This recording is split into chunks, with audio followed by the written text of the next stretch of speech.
मुसीबत के वक्त उन्हें पुकार सकता है, जायज़ है। तो मेरा मशवरा ये रहता है, ये शिरक तो नहीं है। कुछ लोग शिरक कहते हैं, दूसरे मज़हबों के लोग, फ़िरक़ों के लोग। ये शिरक नहीं है। अंबिया औलिया को खुदा का बंदा जान के पुकारना और अकीदा खुदा पर रखना कि जो कुछ भी वो देंगे वो सब खुदा का दिया हुआ देंगे, उसके इख्तियारात दिए उनसे देंगे, ये अकीदा रख कर के उनसे मदद मांगना जायज़ है, शिरक नहीं है। मेरा मशवरा ये रहता है कि बेहतर ये है कि कभी किसी मखसूस मौके पर पुकार लिया, बाकी आम तौर से अल्लाह से दुआ की जाए या अल्लाह कहा जाए और उसी में बुजुर्गों का, अंबिया औलिया का वसीला शामिल कर दिया जाए। ख़ास तौर से आम लोगों के लिए अफजल यही है, क्योंकि दुआ का मकाम बहुत बड़ा है, दुआ का मर्तबा बहुत बुलंद है। हदीसों में दुआ की बड़ी फजीलत आई है, समझे आप। वो शिरक नहीं है, जायज़ है कुछ शर्तों के साथ, लेकिन आम लोगों के लिए बेहतर ये है कि वो या अल्लाह कहें और उसमें बुजुर्गों का वसीला शामिल कर दें और अल्लाह से दुआ मांगे, समझे नहीं। एक बात की ध्यान रखने की है कि अंबिया औलिया और बुजुर्गों को पुकारना कुछ मखसूस मौक़ों पर मुसीबत के वक्त जायज़ है, लेकिन आदत जो हो, आदत उठते बैठते चलते फिरते खाते पीते सोते जागते हर वक्त मुंह से जो आदत होना चाहिए वो अल्लाह के जिक्र की होना चाहिए या अल्लाह कहने की होना चाहिए। या अल्लाह या अल्लाह। हमने अपने पीर मुर्शिद सरकार मुफ्ती आज़म हिंद मौलाना शाह मुस्तफ़ा रज़ा खां बरेलवी रहमतुल्लाह अलैह को देखा, खूब देखा, बार बार देखा। तो मैंने देखा कि वो बुढ़ापे की उम्र थी, उठते बैठते चलते फिरते उनके मुंह से जारी रहता था या अल्लाह या अल्लाह या अल्लाह,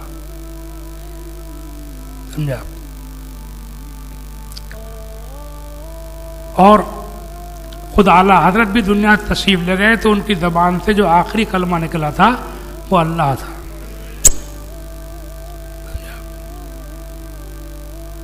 तो या अल्लाह कहने की आदत होना चाहिए चलते फिरते। हदीस शरीफ में हुजूर से पूछा गया, अय्युल अमल अफजल, सबसे बेहतर अमल कौन सा है? फरमाया, अंतुफारिक़ दुनिया लिसानो का रस्बुम मिन ज़िक्रिल्लाह, सबसे बेहतर अमल यह है कि तुम दुनिया से जाते हो तो तुम्हारी ज़बान अल्लाह के जिक्र से तर हो। मरते टाइम मुंह से किसका जिक्र ज़बान पे जारी हो? अल्लाह का। एक बात ये भी ध्यान रखने की है कि जिन मौक़ों पर, जिन औकात में अल्लाह का जिक्र करने, उससे दुआ मांगने का रिवाज चला आ रहा है, उसको हटा करके अंबिया औलिया का जिक्र करना वो भी सही नहीं है।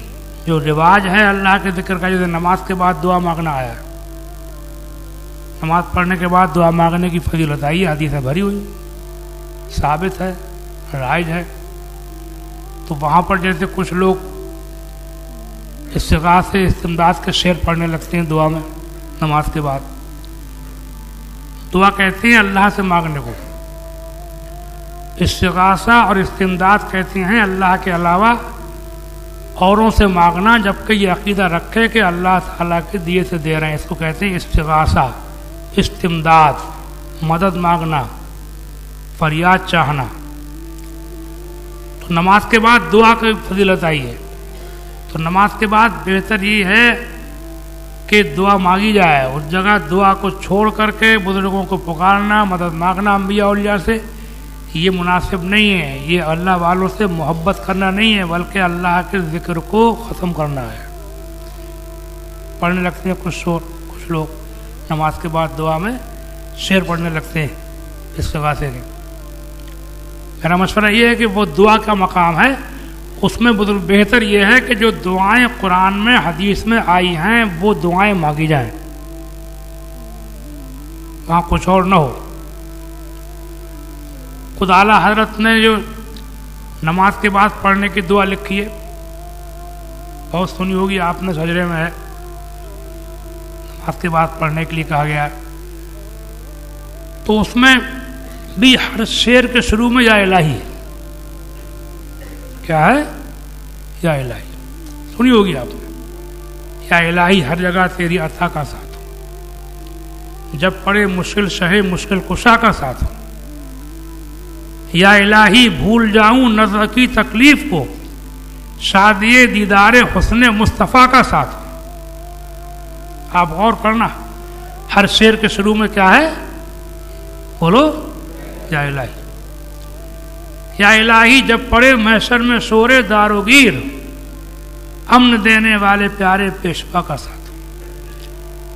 या इलाही गर्मिये महशर से जब भड़के बदन, दामने महबूब की ठंडी हवा का साथ हो। गौर करते रहना, हर शेर के शुरू में या इलाही। या इलाही नामाए आमाल जब खुलने लगे, है पोशे खल्क सत्तारे खता का साथ है। या इलाही सर्द मेहरी पर हो जब खुर्शीद हश्र, या इलाही सर्द मेहरी पर हो जब खुर्शीद हश्र, सैयदे बेसाया के जिल्ले लिवा का साथ आप। या इलाही रंग लाएं जब मेरी बेबाकियां, उनकी नीची नीची नजरों की हया का साथ हो।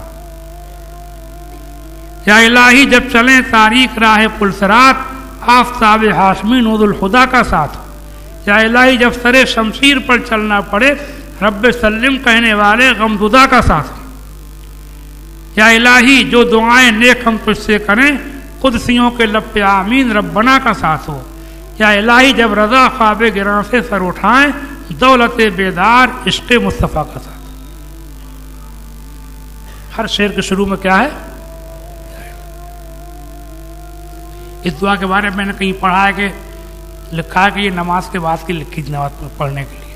नमाज के बाद वैसे वो दुआएं जो हदीसों में आई हैं, कुरान में आई हैं, वो पढ़ी हैं। लंबी दुआ मांगना हो ये भी पढ़ ले, कभी कभी इसको पढ़े, इसमें सब कुछ है, समझे आप। इससे ये अंदाज़ा भी लगाइए कि जिन मौलवियों ने अपनी किताबों में ये लिखा था कि बरेली के लोग और बरेली के मौलाना अहमद रज़ा खां ये अल्लाह को भूल गए थे, बुजुर्गों में नबियों वलियों में उलझ के रह गए थे, अल्लाह का नाम ही नहीं लेते थे, उनको भी आंखें खोलना चाहिए कि आला हजरत ने जो दुआ लिखी है, हर दुआ के शुरू में अल्लाह से मांगा, या इलाही का,